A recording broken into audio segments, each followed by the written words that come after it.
भड़काऊ भाईजान एक बार फिर अपने बयानों को लेकर चर्चा में है। एक का ताल्लुक है हैदराबाद से तो दूसरे का ताल्लुक है मुंबई से, लेकिन दोनों भाईजान ने महाराष्ट्र में बयानबाजी की।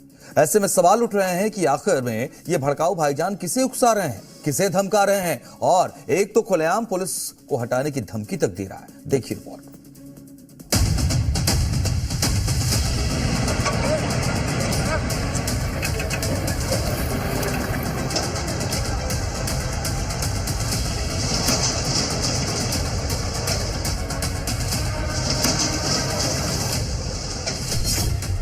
जो लोग जुल्म कर रहे हैं, जबर कर रहे हैं, कल ये मिट जाएंगे सफ़े हस्ती से। नाम रहेगा तो अल्लाह का रहेगा, नाम रहेगा तो हमारा रहेगा।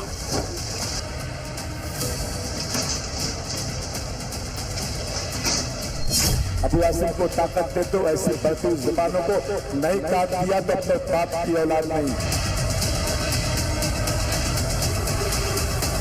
जब हम नहीं तो दुनिया नहीं, याद रखो मेरी इस बात को।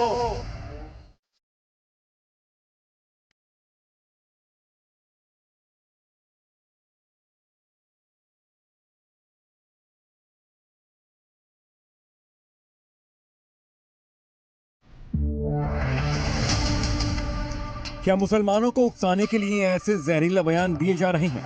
क्या इन बयानों के जरिए खुलेआम हिंदुओं को डराने की कोशिश है? और उससे भी अहम सवाल ये है कि क्या भड़काऊ भाईजान का मकसद सांप्रदायिक सौहार्द को खत्म करना है?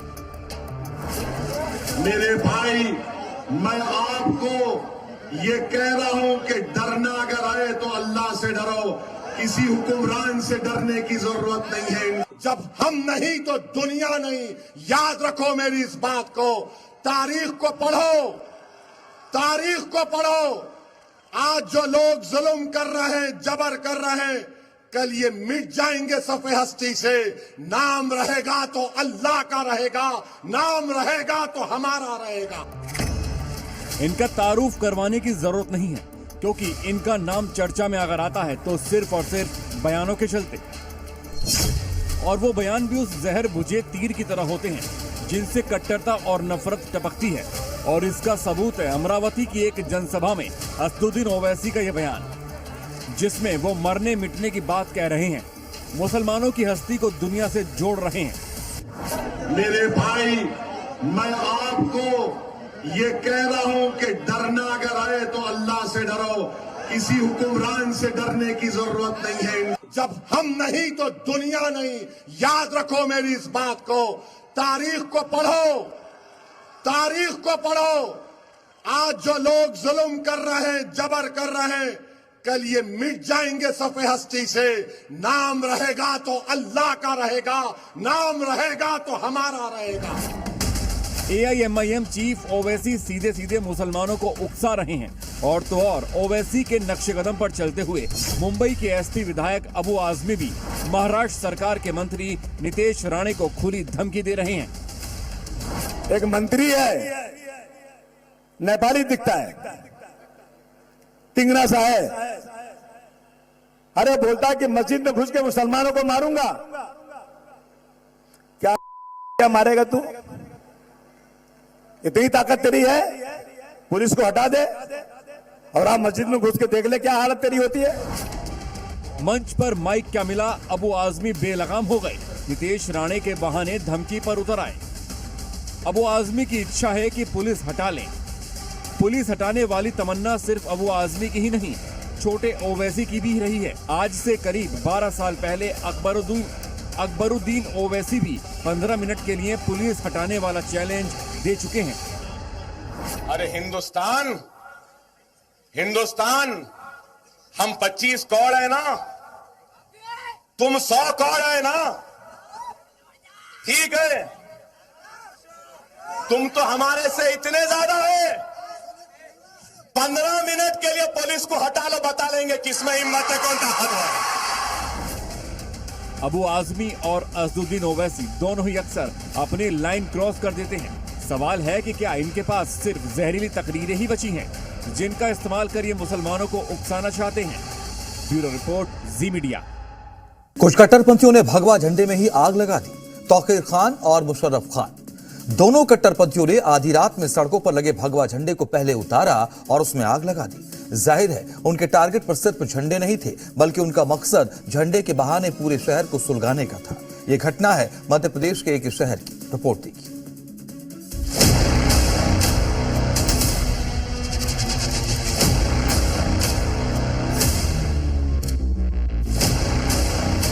उसके झंडे को निकाल कर, उसको तोड़कर उसे जलाने का प्रयास किया।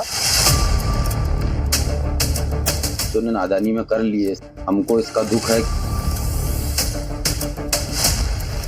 जलाया जिस धार्मिक भावना पहुंची है, ये शांतपुर जिले को भड़काने का प्रयास किया जा रहा है। आधी रात जब सब सो रहे थे, तौफीक खान और मुशर्रफ खान दंगा भड़काने की नींव तैयार कर रहे थे। ये दोनों एक शहर में नफरत की आग भड़काने की कोशिश में थे। एमपी के बैतूल में हिंदू सम्मेलन के लिए शहर की सड़कों पर भगवा झंडा लगाया गया था, लेकिन तौफीक और मुशर्रफ को शायद हिंदुओं के एकजुट होने से दिक्कत थी, इसीलिए भाईजान ने नफरती सोच में भगवा झंडे को ही जला दिया। कट्टरपंथियों की हरकत सड़क पर लगे सीसीटीवी में रिकॉर्ड हो गई। एक कार आती है, उस कार से एक शख्स उतरता है। पहले वो दूसरे खंभे पर लगे भगवा झंडे को उखाड़ता है और फिर सामने लगे भगवा झंडे को हटाता है। दावा है कि उसी समय इसका एक साथी भी वहां लगे झंडों को उखाड़ रहा था। बाद में दोनों मिलकर उस भगवा झंडे में आग लगा देते हैं। ये है झंडों के जले हुए अवशेष। मध्य प्रदेश के बैतूल में सुबह जब लोगों ने इसे देखा तो आसपास के हिंदुओं का गुस्सा सातवें आसमान पर था। हिंदू सम्मेलन जो कि संघ शताब्दी वर्ष के निमित्त में किया जा रहा है, उसके झंडे लगाए जा रहे थे और कार्यकर्ताओं ने बड़े उत्साह के साथ पूरे चौक चौराहे गली मोहल्ले में झंडे लगाए और उत्साह के साथ में हिंदू सम्मेलन मनाया जा रहा है। उसके झंडे को निकाल कर, उसको तोड़कर उसे जलाने का प्रयास किया। भगवा झंडे की हालत देखकर इलाके में तनाव फैल गया। मौके पर पहुंची पुलिस ने पूरे इलाके में सिक्योरिटी बढ़ा दी। जांच पड़ताल की गई, आसपास लगे सीसीटीवी की जांच की गई तो झंडे में आग लगाने वाले पास के ही निक। अब पुलिस से पता लगाने की कोशिश कर रही है आखिर दोनों आधी रात भगवा झंडे में आग क्यों लगा रहे थे। जलाया जिस धार्मिक भावना को ठेस पहुंची है, पुलिस ने दोनों आरोपियों को गिरफ्तार कर लिया है और इसमें कठोर कार्रवाई की जाएगी। अभी मध्य प्रदेश के बैतूल में भगवा झंडा जलाया गया। पिछले साल एमपी के रतलाम में मुहर्रम जुलूस के दौरान हिंदू राष्ट्र लिखा झंडा जला था। तब भी झंडा जलाने के पीछे हाथ भाईजान का ही था। बैतूल में आरोपी तौफीक और मुशर्रफ पुलिस की गिरफ्त में हैं। अब पुलिस इनसे ये पता लगाने की कोशिश कर रही है क्या इन दोनों को किसी ने झंडे में आग लगाने के लिए कहा था। क्योंकि बैतूल की फिजा जो कि शांत प्रिय फिजा होती है, इस फिजा को खराब करने की ये सोच और मानसिकता इनकी है और लगातार ऐसी बैतूल जिले में देख रहे हैं कि कई घटनाएं ऐसी हो चुकी है जो कि ये शांतपुर जिले को भड़काने का प्रयास किया जा रहा है। दोनों आरोपी एक ही परिवार के बताए जा रहे हैं। तौफीक के पिता ने माना कि उनके बच्चों ने गलती की, उसकी सजा देने की वकालत की। उन लोगों ने बच्चों ने नादानी में कर लिए, इसके लिए हम क्षमा प्रार्थी हैं। हमको इसका दुख है कि इन्हें कर रहे हैं, ऐसा गलती कर रहे हैं तो पुलिस ने उनको ले गई है। हम खुद चाहते हैं उन्हें अगर गलती करे तो उनको सजा मिले। ये बहुत गलती है उनकी, उनको सजा मिलना चाहिए। बैतूल में ना तो कोई तनाव था ना ही विवाद, फिर भी दोनों मुस्लिम लड़कों ने जानबूझकर भगवा झंडे में आग लगाई। हिंदू संगठनों की मांग है कि आरोपियों पर कड़ी कार्रवाई हो। ये भी जांच की जाए कि कहीं इनके पीछे कोई और तो नहीं। ब्यूरो रिपोर्ट, जी मीडिया। अवैध कब्जों पर बुलडोजर चलते आपने कई बार देखा, लेकिन आज योगी का बुलडोजर जिस अंदाज में कब्जा है उसे देख कब्जा गैंग पलके झपकाना ही भूल गया है। मियां भाई को जहां मौका मिलता है वो अपनी टोपी रख देते हैं। जमीन सरकारी हो, तालाब की हो, ग्राम सभा की हो, कब्रिस्तान की हो, मजार या मस्जिद खड़ी कर देते हैं। आज ऐसी एक मजार का बुलडोजर ने हिसाब कर दिया। रविवार होने के बावजूद आज बुलडोजर काम पर था। बुलडोजर एक्शन की ये तस्वीर आई है यूपी के देवरिया से। देवरिया में बुलडोजर चल गया तो वाराणसी में चलने वाला है। दालमंडी में बुलडोजर की एंट्री हो चुकी है। कभी भी एक्शन शुरू हो सकता है।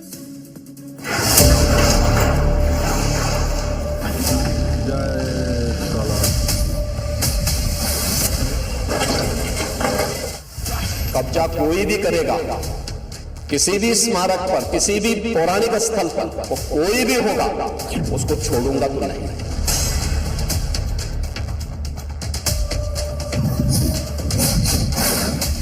विकास के साथ साथ माफिया के खिलाफ बुलडोजर भी है।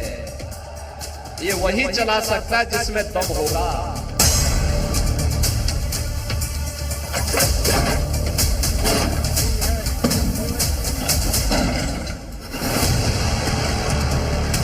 सौ फीसदी सही बात है, जिसमें दम होगा बुलडोजर वही चलाएगा। कब्जा कर बनाई गई अवैध मज़ारें पहले भी थीं, लेकिन सीन से बुलडोजर गायब था। सत्ता बदली तो तस्वीर भी बदली। अब उन अवैध मज़ारों के साथ सीन में बुलडोजर भी आ गया है, और सिर्फ आया नहीं है बल्कि गरज भी रहा है। जिस मज़ार को बुलडोजर ध्वस्त कर रहा है वो हजरत शहीद सैयद अब्दुल गनी शाह बाबा की मज़ार के नाम से मशहूर है। ये मज़ार गोरखपुर रोड पर देवरिया ओवरब्रिज से सट कर बनी है। ये मज़ार बंजर और सरकारी जमीन पर कब्जा कर बनाई गई थी। बिना नक्शा पास कराए इस मज़ार का निर्माण हुआ था। एसडीएम कोर्ट ने सुनवाई में इस मज़ार को अवैध माना और कार्रवाई के आदेश दिए। इस मज़ार के अवैध होने की शिकायत 9 साल पहले ही दर्ज कराई गई थी, लेकिन तत्कालीन सरकार ने कोई एक्शन नहीं लिया।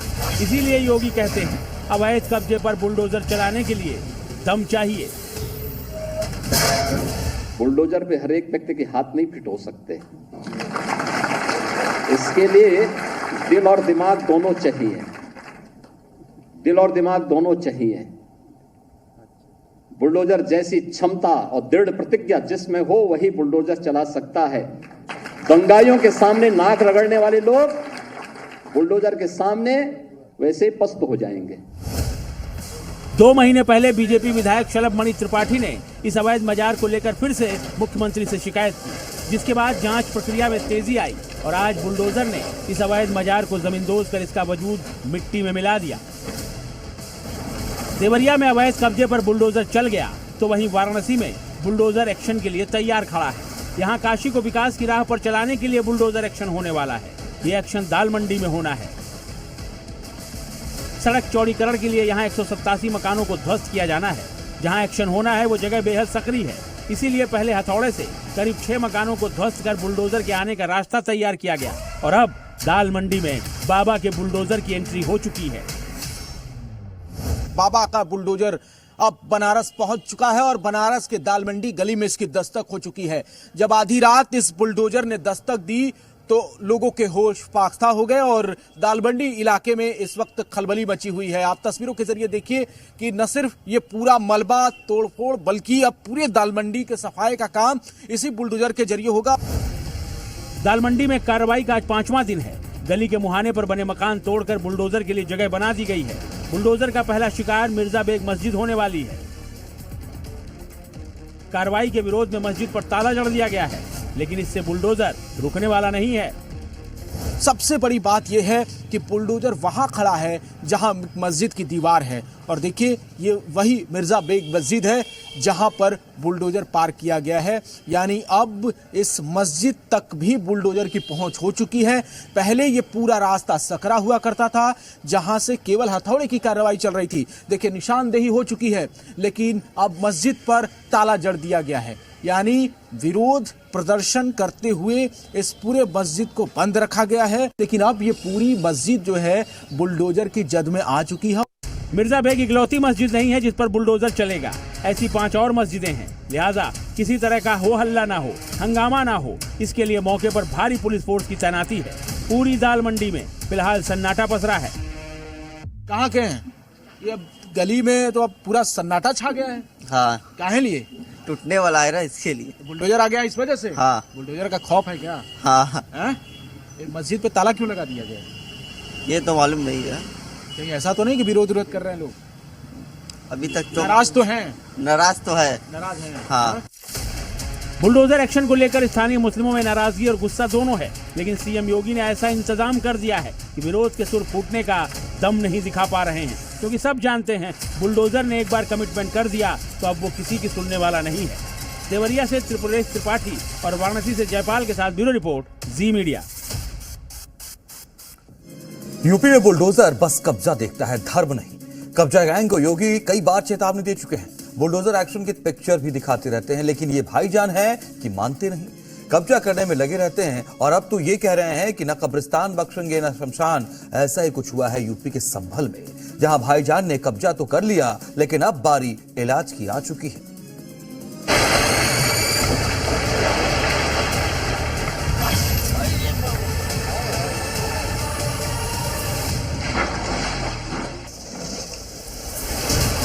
कब्जा कोई भी करेगा, किसी भी स्मारक पर, किसी भी पौराणिक स्थल पर, वो कोई भी होगा, उसको छोड़ूंगा तो नहीं। अब तक आपने भाईजान का कब्जा सरकारी जमीनों पर देखा होगा, हिंदुओं की जमीन पर देखा होगा, तालाब की जमीन पर भी देखा होगा, लेकिन अब मियां भाई का ये कब्जा मॉडल कब्रिस्तान और शमशान घाट तक भी पहुंच गया है। कब्जा गैंग की भूख इतनी बढ़ गई है कि वो शमशान घाट और कब्रिस्तान को भी नहीं छोड़ रहे। यानी जमीन कहीं की हो, किसी की हो, भाईजान को फर्क नहीं पड़ता। फिक्र है तो बस ये कि किसी तरह कब्जे की ये बात योगी प्रशासन तक न पहुंच पाए। लेकिन एक बार फिर भाईजान का यह डर सच साबित हुआ है। तस्वीरें संभल की हैं, जहां खुलासा हुआ कि हैबतपुर गांव में भाईजान ने हिंदुओं के शमशान घाट की 5 बीघा जमीन पर कब्जा कर रखा है। रियाजुल और उस्मान ने गुंडागर्दी कर इस जमीन को पहले हथियाया, फिर उसका नक्शा और तस्वीर बदल दी। जो जमीन शमशान घाट की थी उस पर खेती करने लगी। लेकिन भाईजान का ये कब्जे वाला खेल ज्यादा नहीं चला। हिंदुओं ने इसको लेकर प्रशासन को शिकायत की और सारा सच सामने आ गया। सच पता लगा तो प्रशासन योगी फोर्स के साथ वहां पहुंचा। ट्रैक्टर की मदद से फसल को नष्ट कराया गया और जमीन को अवैध कब्जे से मुक्त कराया गया। अवैध कब्जा कर लिया गया है। मेरे व पुलिस टीम के द्वारा स्थल पर सीमांकन कराया गया। एक तो खाली पड़ा हुआ है, कुछ अवैध कब्जा है अभी। शमशान घाट से पहले संभल में कब्रिस्तान पर अवैध कब्जा भी मिल चुका है, जहां कब्रिस्तान की जमीन पर मस्जिद और 3 मकानों का अवैध निर्माण किया गया है। जिस जगह पर यह अतिक्रमण हुआ, ये वही इलाका है जहां खाद के गड्ढों की सरकारी जमीन पर कब्जा मिला। अब इसकी भी पैमाइश की कार्रवाई शुरू कर दी गई। और न्याय कैसे होता है, ये हमारी सरकार ने तय किया। संभल में योगी लगातार अवैध अतिक्रमण के खिलाफ एक्शन मोड में है, जिसमें बुलडोजर आता है और भाईजान के कब्जे की कहानी को मिट्टी में मिला देता है। संभल में हाल ही में ग्राम सभा की जमीन पर बनी मदीना मस्जिद ढाई जा चुकी है। तालाब की जमीन पर भी योगी का पीला पंजा चल चुका है। और अब एक बार फिर बारी इसी बुलडोजर एक्शन की है, क्योंकि योगी राज में 5 बीघा तो क्या 1 इंच पर भी कब्जे की सोची तो हिसाब होने में देर नहीं लगती। सुनील से जी मीडिया संभल। आपने फिल्म धुरंधर के रहमान डकैत को जरूर देखा होगा। आज हम आपको भोपाल के ईरानी डेरा का रहने वाला रहमान डकैत इसको दिखाएंगे, जो रियल लाइफ में लूट, डकैती, धोखाधड़ी जैसे संगीन अपराधों को अंजाम देता था। भोपाल के ईरानी डेरा का रहमान डकैत एक ऐसी गैंग का सरगना था जो देश के 14 राज्यों में एक्टिव थे और अलग अलग तरीके से वारदात को अंजाम देते थे। रिपोर्ट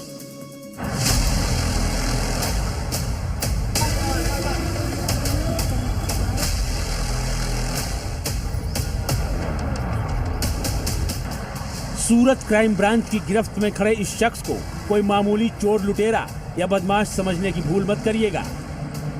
यह असल में भोपाल की उस कुख्यात ईरानी गैंग का सरगना है, जिसके तार देश के कई राज्यों में फैले थे। इसकी गैंग में दर्जनों अपराधी शामिल थे, जो लूट, डकैती और ठगी जैसे गुनाहों को बेखौफ अंदाज में अंजाम दिया करते थे। भोपाल के ईरानी डेरा इलाके से ताल्लुक रखने वाले आबिद अली उर्फ राजू ईरानी उर्फ रहमान डकैत को क्राइम ब्रांच ने सूरत में धर दबोचा। पुलिस को खबर मिली थी कि भोपाल की ईरानी गैंग का ये सरगना सूरत में किसी बड़ी वारदात को अंजाम देने की फिराक में आया था, लेकिन ये अपने मकसद में कामयाब होता उससे पहले ही भोपाल के रहमान डकैत पर शिकंजा कस लिया गया। आबिद अली उर्फ राजू ईरानी भोपाल में ईरानी डेरा का मुख्य सूत्रधार है। उसके हाथ के नीचे अलग अलग 6 से ज़्यादा गैंग कार्यरत हैं, जो भारत के अलग अलग 14 से ज़्यादा राज्यों में एक्टिव है। और राजू ईरानी अभी भी 6 से ज़्यादा राज्यों में वांटेड चल रहा है। बता दें कि भोपाल के जिस ईरानी डेरा इलाके से आबिद अली का ताल्लुक है, जहां से वो अपनी गैंग को ऑपरेट करता था, वहां पुलिस भी जाने से डरती थी। लेकिन बीते साल दिसंबर महीने में रात के वक्त पुलिस ने ईरानी डेरा पर धावा बोला और आबिद अली उर्फ रहमान डकैत के दर्जनों गुर्गों को गिरफ्तार कर लिया। जिस वक्त भोपाल के ईरानी डेरे में पुलिस ने दबिश दी थी, उस दौरान आबिद अली फरार हो गया था और उसने गुजरात के सूरत में चोरी छिपे पनाह ले रखी थी। पुलिस की माने तो ईरानी डेरा के सरगना आबिद अली ने अपनी गैंग को 6 अलग अलग हिस्सों में बांट रखा था और इस गैंग में शामिल अपराधी देश के 14 राज्यों में एक्टिव थे, जो अलग अलग तरीकों से वारदात को अंजाम देते थे। मसलन गैंग नंबर 1 पुलिस के भेष में छापेमारी के जरिए ठगी करती थी। गैंग नंबर 2 नकली सोने की खरीद फरोख्त करके पैसे जुटाती थी। गैंग नंबर 3 वरिष्ठ नागरिकों को टारगेट कर उनसे पैसे ऐंठती थी। गैंग नंबर 4 नकली दस्तावेजों के जरिए जमीनों पर कब्जा करती थी। गैंग नंबर 5 चोरी और नकबजनी जैसी वारदातों को अंजाम देती थी। गैंग नंबर 6 महंगे मोबाइल की चोरी का गोरख धंधा चलाती थी। सबसे ज़्यादा सीनियर सिटीजन को टारगेट करते थे। सीबीआई पुलिस का रूप आइडेंटिटी देख के उनसे गहने ले लेना, बैरिकेटिंग लगा के पुलिस की तरह बात करना और वहाँ वाहन चेकिंग में लोगों से गहने पैसे ले लेना और ज़मीन पे कब्जा करना, वेपन के साथ घूमना, ये सारी चीज़ों के साथ इनके खिलाफ ऑफेंस 10 से ज़्यादा ऑफेंस में रजिस्टर है। दरअसल आबिद अली उर्फ रहमान डकैत का भोपाल के जिस ईरानी डेरे से ताल्लुक था, वो एक मुस्लिम बहुल इलाका है। यहाँ हर वो अवैध काम होता है जिसके बारे में आप सोच भी नहीं सकते। और उसी ईरानी डेरा में आबिद अली के नाम का डंका बजता था। पुलिस की जांच में पता चला है कि आबिद अली उर्फ राजू ईरानी उर्फ रहमान डकैत इन संगीन गुनाहों को सिर्फ इसलिए अंजाम देता था ताकि वो लग्जरी लाइफ जी सके, मौज मस्ती के साथ ऐशो आराम से जिंदगी काट सके। ये लग्जरियस कार, लग्जरियस बाइक और घोड़े अपने पास रखते हैं और खुद अभी फील्ड में ना जाके अलग अलग लोगों से काम करवाते हैं। कौन सी गैंग कहाँ जाएगी, कौन से किस तरह से करेगी, ये डिसाइड करते हैं। फिर जो मुद्दा माल चोरी का आता है उसको आगे डिस्पोज करना, लोगों को जो पकड़े जाए उसको छुड़वाना, ये सारी चीज़ें राजू ईरानी डिसाइड करता था। लिहाजा साल 2025 खत्म होते होते भोपाल पुलिस ने ईरानी डेरा पर सबसे बड़ी कार्रवाई करते हुए ईरानी गैंग के तमाम गुर्गों को धर दबोचा और नए साल के आगाज के साथ ही ईरानी डेरा का रहमान डकैत गुजरात पुलिस के हत्थे चढ़ गया, जिसे अब भोपाल शिफ्ट कर दिया गया है। ब्यूरो रिपोर्ट, जी मीडिया। यूपी को अपराध मुक्त बनाने के लिए योगी फोर्स दिन रात काम कर रही है और इसी कड़ी में पश्चिमी यूपी में अवैध हथियारों की तस्करी करने वाले शातिर गैंग वाईजी किंग गैंग पर शिकंजा कसा गया। गिरोह के सरगना को योगी फोर्स ने धर दबोचा तो वहीं गोरखपुर में भी हफ्ते भर पहले हुई 84 लाख की लूट का खुलासा करते हुए मुठभेड़ के बाद 2 आरोपियों को गिरफ्तार कर लिया गया।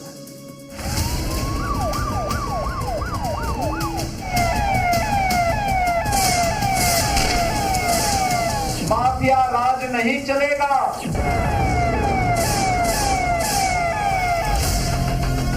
गुंडागिर्दी नहीं, गुंडा टैक्स नहीं, माफिया राज नहीं।